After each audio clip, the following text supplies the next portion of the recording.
Deuteronomy 31, we're now coming to the end of Moses' life, and it mentions here that he was 120 years old this day. It was perhaps on his birthday that he gave this speech, "I am 120 years old this day." And we're told also that his natural strength was not diminished, nor was it abated. And so he was in the pink of health, really. And it's not true that people lived longer lives at that point. They did earlier in Genesis, etc., but no. And you can prove that because Moses wrote Psalm 90, which is the prayer of Moses, the man of God, and he says there that the days of our years are 70 years. And if by reason of strength you go on to 80 years, it's not a great life, because you're old and your faculties are going, and it's not a great experience. He wrote that, and he said that yeah, we live for 70 years. If you go on till 80, it's not much fun. I mean, he was 120 in the best of health. So you see there's something beautiful. That the man who was 120 in the best of health,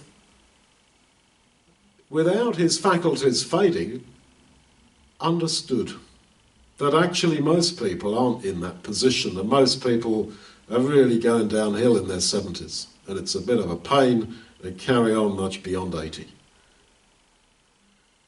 You see something beautiful there, that even though it didn't apply to him, he understood how generally other people felt.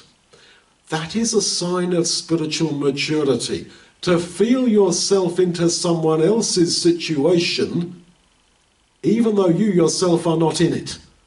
That's what Moses did with this issue of old age, and what it feels like to be old. It may be that you are not poor, never will be particularly poor, but you can still feel yourself into the position of the poor man. It may be you are poor and you never will be rich. You can still feel yourself into the feelings of the rich man who is isolated by his great wealth. That is part of what it is to be a Christian.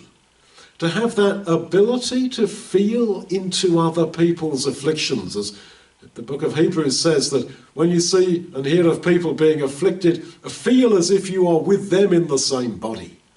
Because that, in fact, is what God and the Lord Jesus have done for us. Feeling themselves into our situation, caused as it is by our own sin, and being able to identify with us.